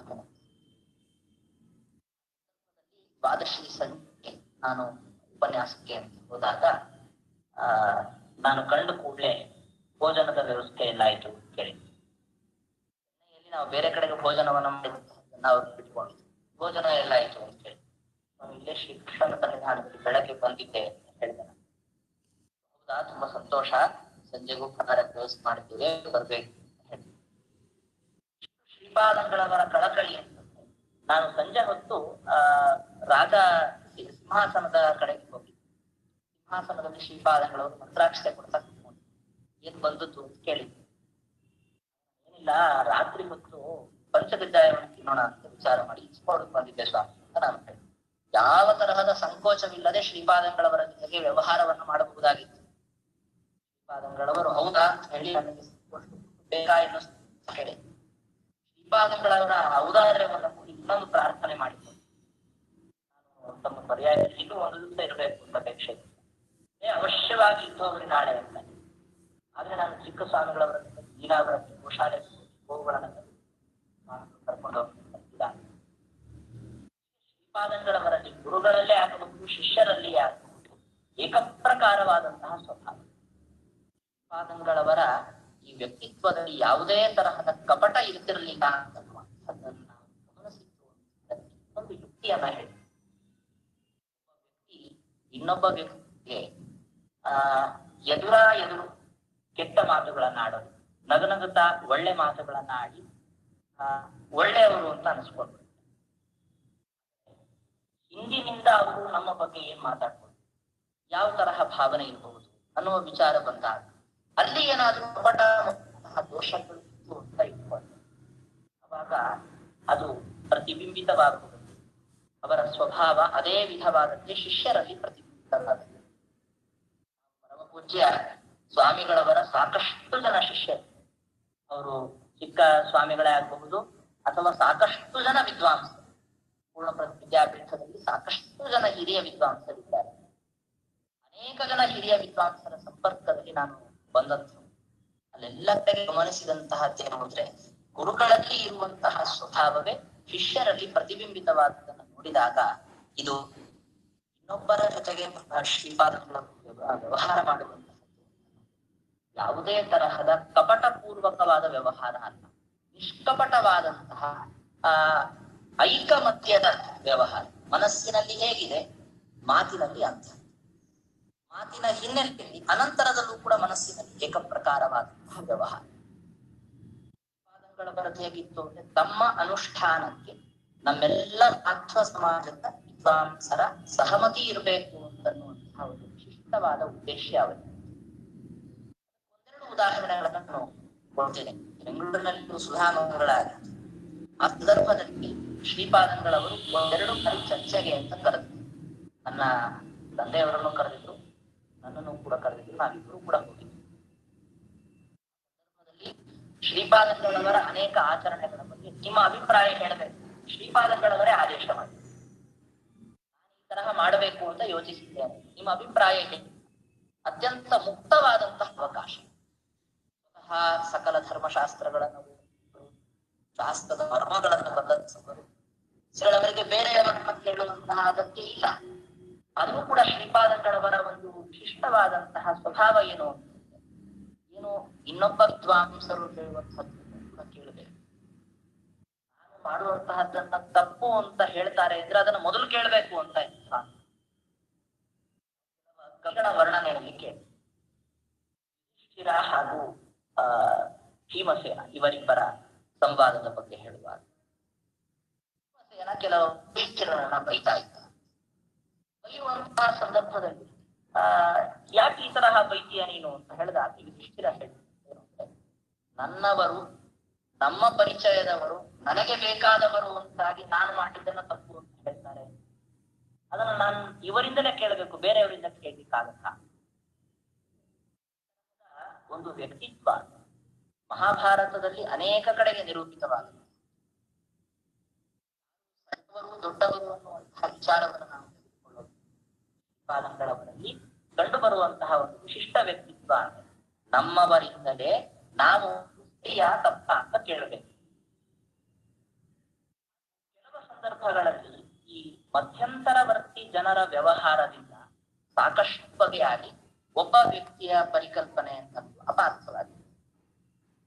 ಪಾದಂಗಳವರಲ್ಲಿ ನಾವು ಪ್ರಶ್ನಿಸಿದ್ವಿ ಯಾವಾಗ ಅಂದ್ರೆ ಶಾಸ್ತ್ರದಲ್ಲಿ ಧರ್ಮಶಾಸ್ತ್ರದ ಗ್ರಂಥಗಳಲ್ಲಿ ಯಾವ ರೀತಿಯಲ್ಲಿ ವರ್ಣಾಶ್ರಮದ ವ್ಯವಸ್ಥೆಯ ಬಗ್ಗೆ, ವರ್ಣಾಶ್ರಮಗಳ ಸ್ಥಾನಮಾನದ ಬಗ್ಗೆ ಇರುವಂತಹ ವ್ಯವಸ್ಥೆಯ ಬಗ್ಗೆ ಶ್ರೀಪಾದಂಗಳವರ ಅಭಿಪ್ರಾಯ ಹೇಗೆ? ಯಾರೋ ಈ ಮೀಡಿಯಾದವರು ಅಥವಾ ಪತ್ರಕರ್ತರು ಅವರು ತಮ್ಮದೇ ಆದ ಭಾಷೆಯಲ್ಲಿ ಶ್ರೀಪಾದಂಗಳವರ ಮಾತುಗಳಿಗೆ ಬೇರೆ ರೀತಿಯಾದಂತಹ ಅಭಿಪ್ರಾಯವನ್ನು ಏನೇನೋ ವರ್ಣನೆಗಳನ್ನ ಮಾಡಿ ಶಾಸ್ತ್ರದಲ್ಲಿ ಯಾವನ್ನ ಇದೆ ಅಂತ ಎಲ್ಲ ವಿದ್ವಾಂಸರು ಹೋಗ್ತಾರೆ, ಅದು ಇಲ್ಲ ಅಂತ ಶ್ರೀಪಾದಂಗಳವರು ಹೇಳ್ತಾ ಇದ್ದಾರೆ ಅನ್ನುವಂಥ ನಾವು ಹೀಗೆ ಅಂತ ಹೇಳಿದ್ದೀರಿ ಅಂತ ಶ್ರೀಪಾದಂಗಳು ಇದ್ರ ಬಗ್ಗೆ ನೀವು ಅಭಿಪ್ರಾಯ ಹೇಳಿದ್ದ ನಮ್ಮನ್ನ ಪ್ರಶ್ನೆ ಬಂದಾಗ ಕೇಳಿದ್ವಿ ಹೀಗೆ ಅಂತ ಹೇಳಿದ್ದಾರೆ, ಇದರ ಅಭಿಪ್ರಾಯ ಏನು ಅವರು ಕೇಳಿದಾಗ ಶ್ರೀಪಾದಂಗಳು ಸ್ಪಷ್ಟವಾದ ಅಭಿಪ್ರಾಯ ವರ್ಣಾಶ್ರಮದ ವ್ಯವಸ್ಥೆ ಹಾಗೂ ಅವರಿಗಿರುವಂತಹ ಸ್ಥಾನಮಾನಗಳು ಎಲ್ಲದರ ಬಗ್ಗೆ ಶಾಸ್ತ್ರ ಹೇಗೆ ಹೇಳಿದ್ದಾರೆ ಯಥಾಸ್ಥಿತವಾದಂತಹ ಸಮ್ಮತಿ ನನಗಿದೆ. ನನ್ನ ಅಭಿಪ್ರಾಯ ಏನು ಸ್ವಾಮಿಗಳವರು ಸ್ವಾಮಿಗಳ ಅಭಿಪ್ರಾಯ ಏನು ಈಗಿನ ಕಾಲಮಾನದೊಂದಿಗೆ ಯಾರು ಕೂಡ ಆ ಧರ್ಮಶಾಸ್ತ್ರದಲ್ಲಿ ಹೇಳಿದಂತಹ ರೀತಿಯಲ್ಲಿಯೇ ಆ ವ್ಯಕ್ತಿಗಳಿಗೆ ಸ್ಥಾನಮಾನಗಳನ್ನು ಕೊಡುವುದು ಎಲ್ಲ ಸಾಂಕರ್ಯವಾಗಿದೆ, ಎಲ್ಲ ಕಲಬೆರಕೆಯಾಗಿದೆ. ಎಲ್ಲರೂ ಎಲ್ಲ ಕಡೆಗೆ ಓಡಾಡ್ತಾರೆ ಮಾಡ್ತಾರೆ, ಯಾವುದೇ ತರಹದ ನೈಮಿತ್ತಿಕವಾದಂತಹ ಸ್ನಾನಾದಿಗಳ ಅನುಷ್ಠಾನ ಲೋಕದಲ್ಲಿಲ್ಲ, ಯಾವ ಅನುಷ್ಠಾನಗಳನ್ನು ಮಾಡೋದಿಲ್ಲ. ಆದರೆ ಮಾತ್ರ ಬಾಹ್ಯ ಹೇಳುವಂತಹ ಹೇಳಿದ್ದಾರೆ ಅಂತ ಒಬ್ಬ ವ್ಯಕ್ತಿಯನ್ನ ನಿಂದನೆ ಮಾಡುವ, ಕಡೆಗಣಿಸುವ, ಕೀಳಾಗಿ ನೋಡುವಂತಹ ಭಾವನೆ ಲೋಕದಲ್ಲಿ ಅದು ಯಾಕೆ? ನೀವು ಧರ್ಮಶಾಸ್ತ್ರದ ರೀತಿಯಲ್ಲಿಯೇ ಲೋಕದಲ್ಲಿ ಅಂದಾಗ ಆ ವಿಧವಾದಂತಹ ಮಾತಿಗೆ ಒಂದು ಬೆಲೆ ಇದೆ. ಆದರೆ ಲೋಕದಲ್ಲಿ ಯಾರೂ ಕೂಡ ಅನುಷ್ಠಾನ ಮಾಡದೇ ಇರುವಂತಹ, ಯಾರೋ ಕೆಲವರು ಜನ ಬೆರಳಿಗೆ ಮಾಡುವಂತಹ ಅನುಷ್ಠಾನ, ಅದಕ್ಕೇನದನ್ನ ಹೇಳಿಕೊಂಡು ಮತ್ತೊಬ್ಬರನ್ನ ಕೀಳರಿಮೆಗೆ ಅಂತ ಒಳಪಡಿಸಿ ಹಿಂದೂ ಧರ್ಮವನ್ನು ಹಾಳು ಮಾಡಬಾರದು ಅಷ್ಟೇ ನನ್ನ ಅಭಿಪ್ರಾಯ ಅಂತ ತಮ್ಮ ಅಭಿಪ್ರಾಯವನ್ನು ತುಂಬಿದ ಸಭೆಯಲ್ಲಿ ವ್ಯಕ್ತಪಡಿಸಿದ್ರು ಸ್ವಾಮಿ. ಬಹಳ ಸಂತೋಷವಾಯಿತು. ನಮ್ಮ ಬಹಳ ಸಂತೋಷ ಆಯಿತು. ಶ್ರೀಪಾದಂಗಳವರ ಅಭಿಪ್ರಾಯ ಹೇಗೆ ವ್ಯತ್ಯಸ್ತವಾಗಿ ಲೋಕದಲ್ಲಿ ಪ್ರಚಾರದಲ್ಲಿ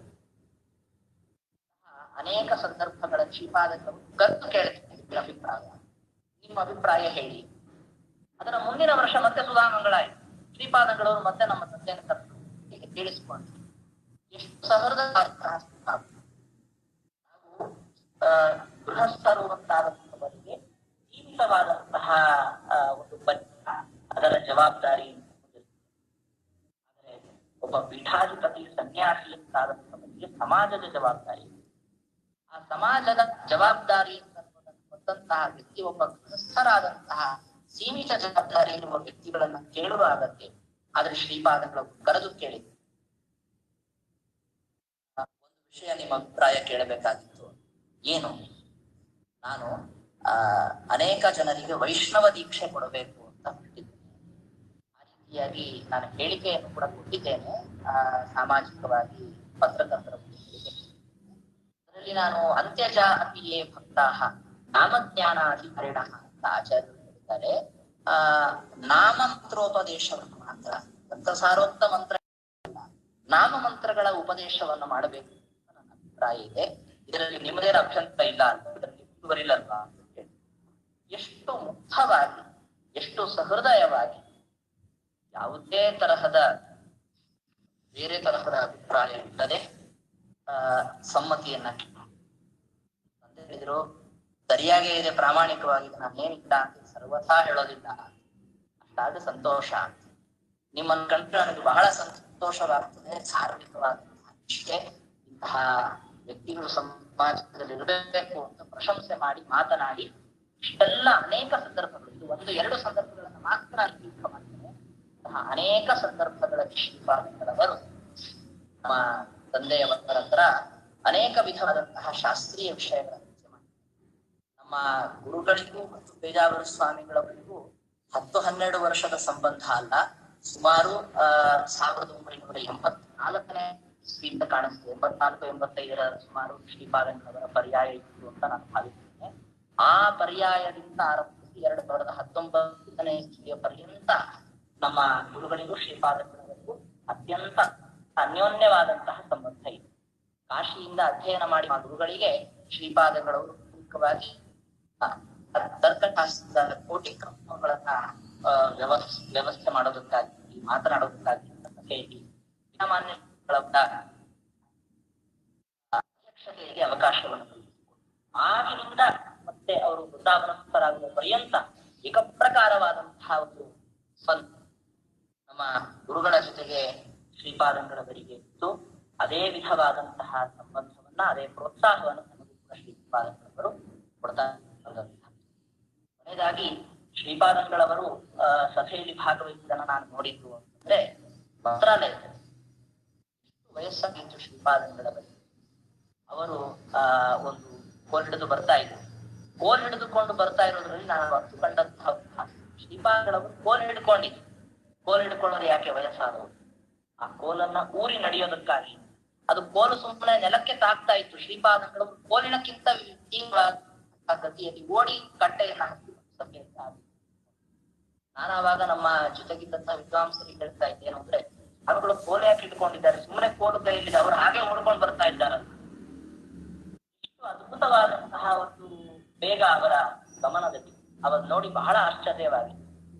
ಅವತ್ತು ಚರ್ಚೆಯಲ್ಲಿ ಶ್ರೀಪಾದಂಗಳವರು ನ್ಯಾಯಾಮೃತದಲ್ಲಿ ಬರುವಂತಹ ಒಂದು ವಾಕ್ಯ,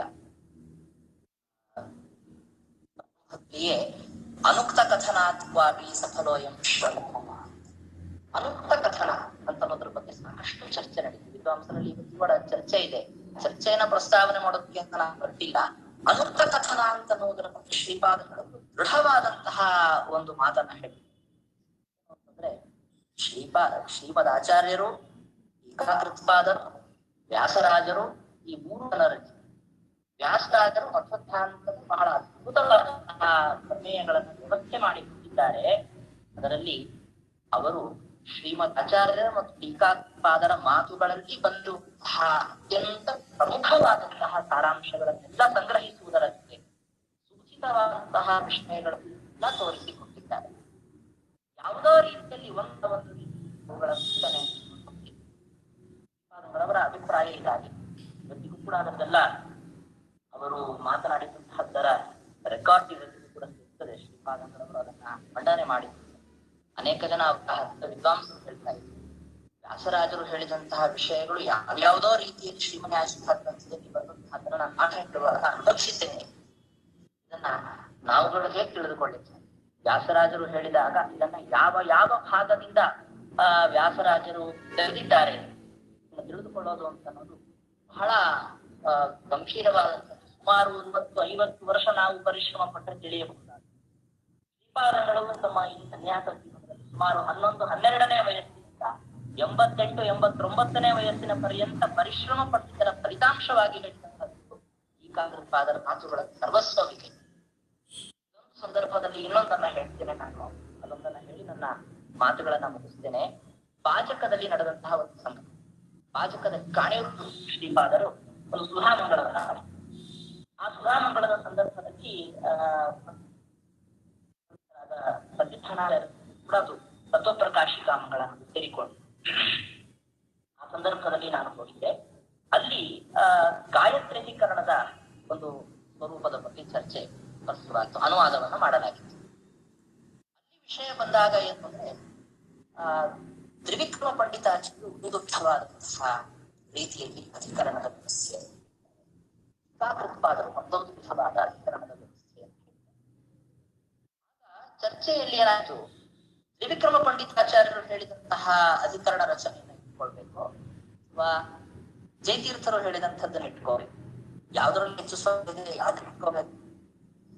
ಸಾಮಾನ್ಯವಾಗಿ ಮೇಲ್ನೋಟಕ್ಕೆ ಒಬ್ಬ ಇತರ ಶಾಸ್ತ್ರಗಳನ್ನ ಅಧ್ಯಯನ ಮಾಡಿ ಬಂದವರು ಅಂತ ಇಟ್ಕೊಳ್ಳಿ. ವೇದಾಂತದ ಸಂಪರ್ಕ ಅವನಿಲ್ಲ, ವೇದಾಂತ ಪರಂಪರೆಯಲ್ಲಿ ಅವನು ಬಂದಿಲ್ಲ, ಕೇವಲ ನ್ಯಾಯವೋ ಮೀಮಾಂಸಾ ಅಥವಾ ವ್ಯಾಕರಣ. ಮುಖ್ಯವಾಗಿ ಮೀಮಾಂಸಗಳಲ್ಲಿ ಅಧಿಕರಣ ವ್ಯವಸ್ಥೆಗಳಲ್ಲಿ ನೋಡಿಕೊಂಡು ಬಂದಾಗ ಭಾಷ್ಯಕಾರ ಹೇಳಿದ ಅಧಿಕರಣ ರಚನೆ ವಾರ್ತಿಕಕಾರ ಒಪ್ಪೋದಿಲ್ಲ, ಅವನು ಹೇಳಿದ್ದನ್ನ ಮತ್ತೆ ಮುಂದೆ ಖಂಡದೇವ ಖಂಡನೆ ಮಾಡ್ತಾನೆ. ಈಗ ಅದರಲ್ಲಿ ತುಂಬಾ ಚರ್ಚೆಗಳಿವೆ. ಒಂದ್ ಅಧಿಕರಣ ಅಂತಾರೆ, ಎರಡು ಅಧಿಕರಣ ಅಂತಾರೆ, ಬೇಡ ಅಂತಾರೆ, ಈ ಅಧಿಕರಣವೇ ಬೇಡ ಅಂತಾರೆ, ಇಂತಹ ಚರ್ಚೆಗಳಿವೆ.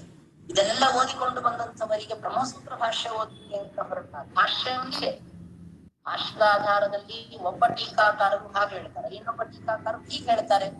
ಎರಡರಲ್ಲಿ ಯಾವುದೋ ಒಂದ್ ಸರಿ ಇರ್ತದೆ, ಎರಡನ್ನು ಯಾಕೆ ಒಪ್ಕೊಳ್ಳೋದು ಅಂತಹ ಭಾವನೆಗಳು. ಕೆಲವರೇನು ಅಂತಂದ್ರೆ ತತ್ವಪ್ರದೀಪಕಾರರು ಹೇಳಿದ್ದಾರೆ ಅಂತಂದ್ರೆ ಅದೇ ಸರಿ, ಅನಂತರ ಕಾಲದಲ್ಲಿ ಬಂದಂತಹ ಟೀಕಾಕೃತರ ಮಾತು ಸರಿ ಇಲ್ಲ ಕೆಲವರ ಅಭಿಪ್ರಾಯ. ಘಟ್ಟದ ಕೆಳಗಿನವರು ಅಂತ ಆದದ್ದಕ್ಕಾಗಿ ಟೀಕಾಕೃತ್ಪಾದರನ್ನ ಬಿಟ್ಟು ತತ್ವಪ್ರದೀಪಕಾರರನ್ನ ಹಿಡಿತಾ ಇದ್ದಾರೆ. ಇನ್ನು ಕೆಲವರ ಬಗ್ಗೆ ಘಟ್ಟದ ಮೇಲಿನವರು ಅಂತ ಆದದ್ದಕ್ಕಾಗಿ ಟೀಕಾಕೃತ್ಪಾದರನ್ನ ಹಿಡಿದುಕೊಂಡು ತತ್ವಪ್ರದೀಪಕಾರರನ್ನ ಬಿಡ್ತಾ ಇದ್ದಾರೆ. ಪರಮಪೂಜ್ಯ ಪೇಜಾವರ ಶ್ರೀಪಾದರ ವ್ಯಕ್ತಿತ್ವ ಎಂತ ಅದ್ಭುತವಾದದ್ದು ಅಂದ್ರೆ ಅವರದ್ದು ಈ ಘಟ್ಟ ಕೆಳಗೆ ಮೇಲೆ ಹೋದರ ಅತೀತ ವ್ಯಕ್ತಿತ್ವ. ಘಟ್ಟದ ಕೆಳಗೆ ಮೇಲೆ ಅನ್ನೋದು ಶಾಸ್ತ್ರಕ್ಕೆ ಸಂಬಂಧಪಟ್ಟಿದ್ದಲ್ಲ, ಶಾಸ್ತ್ರ ಅನ್ನೋದು ಎಲ್ಲಕ್ಕೂ ಸಮಾನವಾದ. ಪ್ರದೀಪಕಾರರ ಬಗ್ಗೆ ಜಯತೀರ್ಥ ಒಂದು ಮಹತ್ವದ ಮಾತನ್ನ ಆ ಸಂದರ್ಭದಲ್ಲಿ ಶ್ರೀಪಾದಗಳವರು ಹೇಳಿದ್ದು ಇನ್ನೂ ನನ್ನ ಮನಸ್ಸಿಗೆ ನೆನಪಿದೆ. ಎಲ್ಲ ವಿದ್ವಾಂಸರಿಗೆ ಇವತ್ತಿಗೆ ಅನುಕರಣೀಯವಾದ ವ್ಯಾಸರಾಜರು ಹಾಕಿಕೊಟ್ಟ ಮಾರ್ಗ. ಸ್ವಾಮಿಗಳು ಆ ಸಂದರ್ಭದಲ್ಲಿ ಅದನ್ನ ಹೇಳಿದ್ರು, ಅದನ್ನ ಈ ಸಂದರ್ಭದಲ್ಲಿ ಪ್ರಸ್ತಾವನೆ ಮಾಡಿದ್ದೇನು ಅಂದ್ರೆ, ತತ್ವ ಪ್ರದೀಪಕಾರರು ಹೇಳಿದ್ದು ಎಷ್ಟು ಮಾನ್ಯವೋ ಟೀಕಾಕೃತ್ಪಾದರು ಹೇಳಿದಂತಹ ಅಧಿಕರಣ ರಚನೆ ಮಾನ್ಯ. ಒಂದನ್ನ ಹಿಡಿದು ಇನ್ನೊಂದನ್ನ ಬಿಡೋದು ಅಂತನ್ನುವ ಸ್ವಭಾವ ನಮ್ದಲ್ಲ, ನಮ್ಮ ಕ್ರಮ ಅಲ್ಲ. ಎಂದಿಗೂ ವ್ಯಾಸರಾಜರು ಆ ತರಹ ಮಾಡಿಕೊಂಡು ತತ್ವ ಪ್ರದೀಪಕಾರರ ಗ್ರಂಥವನ್ನ ಅಧ್ಯಯನ ಮಾಡಿಲ್ಲ ನಮ್ಮಲ್ಲಿ ಅಂತಿಲ್ಲ. ಯಾರು ರಾಘವೇಂದ್ರ ಸ್ವಾಮಿಗಳವರು ಆ ತತ್ವ ಪ್ರದೀಪ ತತ್ವ ಪ್ರಕಾಶಿಕೆಗಳನ್ನ ಸಮನ್ವಯ ಮಾಡಿಕೊಂಡು ಅಧ್ಯಯನ ಮಾಡಿಕೊಂಡು ಬಂದಿದ್ದಾರೆ. ಯಾರೋ ಇದನ್ನ ಅಧ್ಯಯನ ಮಾಡಿಲ್ಲ ಅಂತ ಮಾತ್ರ ಹಿಂದಿನವರು ಅದಕ್ಕೆ ಬೆಲೆ ಕೊಟ್ಟಿಲ್ಲ ಅಂತಲ್ಲ. ಶ್ರೀಮದ್ ಆಚಾರ್ಯರ ಸಾಕ್ಷಾತ್ ಶಿಷ್ಯರ ಗ್ರಂಥ ಅದು, ಅದಕ್ಕೆ ಮಾನ್ಯ. ಜಯತೀರ್ಥರ ಗ್ರಂಥಗಳು ಸಕಲ ನಮ್ಮ ಪರಂಪರೆಯಲ್ಲಿ ಮಾನ್ಯವಾದದ್ದು, ಅದನ್ನು ಅವಶ್ಯವಾಗಿ ನಾವು ಅಧ್ಯಯನ ಮಾಡಬೇಕಾದದ್ದು. ಎರಡೂ ಸರಿಯಾದದ್ದು. ಒಂದನ್ನ ನೀವು ಇಟ್ಕೊಂಡು ಮಾತಾಡದ ಕಥೆ ವಿಷಯ ಅಲ್ಲ ಅಂತ ಹೇಳಿ ಕೂಡ ಅನೇಕ ಜನರಿಗೆ ಅದು ನೆನಪಿರಬಹುದು. ಇದು ಶ್ರೀಪಾದಂಗಳವರು ನಮ್ಮ ಮಧ್ವ ಸಿದ್ಧಾಂತದ ಪ್ರಾಚೀನ ಗ್ರಂಥಗಳ ಬಗ್ಗೆ ಕೊಟ್ಟಿರುವಂತಹ ವಿಶೇಷವಾದಂತಹ ವಿಶ್ವಾಸ ಅಂತ ನಾನು ಭಾವಿಸಿಕೊಳ್ತೇನೆ. ಇಂತಹ ಅನೇಕ ಸಂದರ್ಭಗಳು ಹೇಳ್ತಾ ಹೋದ್ರೆ ಶ್ರೀಪಾದಂಗಳವರ ಬಗ್ಗೆ ಅಂತ ಹೇಳೋದಕ್ಕೆ ಸಾಕಷ್ಟು ವಿಚಾರಗಳು ನೆನಪಿಗೆ ಬರ್ತಾರೆ. ಅನೇಕ ವಿಷಯಗಳು ಅನೇಕ ಜನರಿಗೆ ಅನುಭವಕ್ಕೆ ಬಂದಂತಹದ್ದು ಎಲ್ಲವನ್ನ ಸಕಲ ಮಾಧ್ಯಮದಂತೆ ಒದಗಿಸುವಂತೆ ಪ್ರಯತ್ನವನ್ನ ಈ ಒಂದು ಸಮಿತಿಯ ಮೂಲಕವಾಗಿ ಮಾಡಲಾಗಿದೆ. ಇಂತಹ ಒಂದು ವಿಶೇಷವಾದ ಈ ಕಾರ್ಯಕ್ರಮದಲ್ಲಿ ಕೂಡ ಒಂದು ಚಿಕ್ಕದಾದಂತಹ ಅವಕಾಶ ದೊರಕಿದಂತಹದ್ದು ನನ್ನ ಭಾಗ್ಯ ರೀತಿಯ ಭಾವಿಸ್ತೇನೆ. ಪರಪೂಜ್ಯ ಶ್ರೀಪಾದಂಗಳವರ ಅಡಿದ ಅವರೆಗಳಲ್ಲಿ ಅವರ ಅಂತರ್ಯಾಮಿಯಾದಂತಹ ಭಗವಂತನ ಪಾದಾರ ಬಿಂದುಗಳಲ್ಲಿ ವಿಶೇಷವಾದಂತಹ ಭಕ್ತಿಪೂರ್ವಕವಾದ ಶ್ರದ್ಧಾಪೂರ್ವಕವಾದ ನಮಸ್ಕಾರಗಳನ್ನ ಸಮರ್ಪಣೆ ಮಾಡ್ತಾ, ಇದು ಅವರ ಸ್ತೋತ್ರ ಅನ್ನುವುದಕ್ಕಿಂತ ಅವರ ಗುಣಗಳ ವರ್ಣನೆ ಅಂತ ಅನ್ನೋದಕ್ಕಿಂತ ಸ್ವಾಮಿಯವರೇ ಅಭಿಪ್ರಾಯ ಪಡುವಂತೆ ಅವರಲ್ಲಿ ಇರುವ ಭಗವಂತನ ಮಹಿಮೆ ಅಂತ ಈ ರೀತಿಯಾಗಿ ನಾವು ತಿಳಿದುಕೊಂಡಾಗ ಸ್ವಾಮಿಗಳಿಗೆ ಬಹಳ ಸಂತೋಷವಾಗ್ತದೆ ಭಾವಿಸ್ತೇನೆ. ಅಂತಹ ಪರಮ ಪೂಜ್ಯ ಶ್ರೀಪಾದಂಗಳವರ ಅಂತರ್ಯಾಮಿಯಾದ 5 ಪರ್ಯಾಯದಲ್ಲಿ ಅವರ ಪೂಜನಾದಂತಹ ಭಗವಂತ ನನ್ನ ಈ ಮಾತುಗಳಿಂದ ಪ್ರೀತನಾಗಿ ಹೇಳ್ತಾ ನನ್ನ ಮಾತುಗಳನ್ನ ಮುಗಿಸ್ತಾ ಈ ಅವಕಾಶವನ್ನ ಕೊಟ್ಟಂತವರಿಗೆ ಬದರಿ ಆಚಾರ್ಯರು ಮೊದಲಾದಂತಹ ಹಿರಿಯ ವಿದ್ವಾಂಸರಿಗೆ ಕೃತಜ್ಞತೆಗಳನ್ನ ಅರ್ಪಣೆ ಕೃಷ್ಣ ಹರೇ. ಇದುವರೆಗೂ ಕೂಡ ವಿದ್ವಾಂಸರಾದ ವಾಸ್ತೇವಾಚಾರ್ಯರು ಸುಧಾ ಗ್ರಂಥದಲ್ಲಿ ಎಂಥ ತೃಪ್ತಿ ಇತ್ತು ಪೇಜಾವರ ಶ್ರೀಪಾದಂಗಳವರಿಗೆ.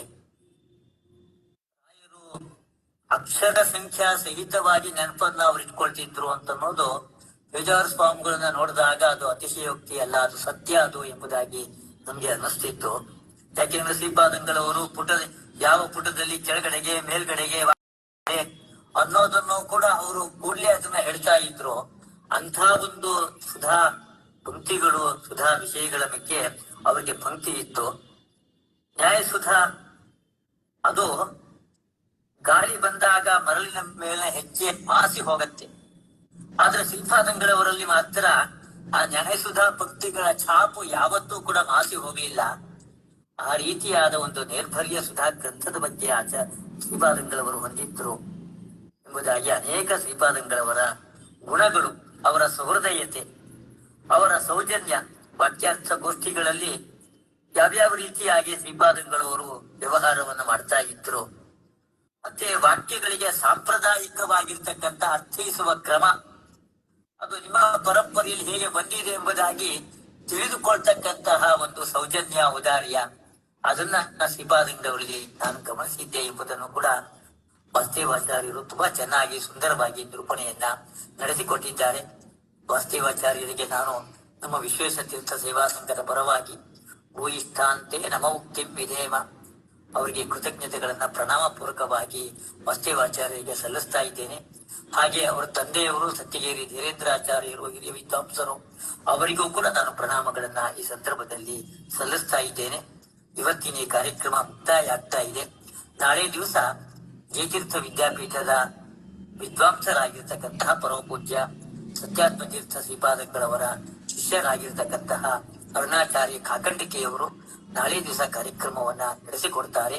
7 ಗಂಟೆಗೆ ಎಲ್ಲರೂ ಕೂಡ ಉಪಸ್ಥಿತರಾಗೋಣ ಅಂತ ತಿಳಿಸ್ತಾ ಮತ್ತೊಮ್ಮೆ ವಾಸ್ತೇವಾಚಾರ್ಯಕ್ಕೆ ಪ್ರಣಾಮಗಳನ್ನು ಸಲ್ಲಿಸಿ ಕೃಷ್ಣಾರ್ಥ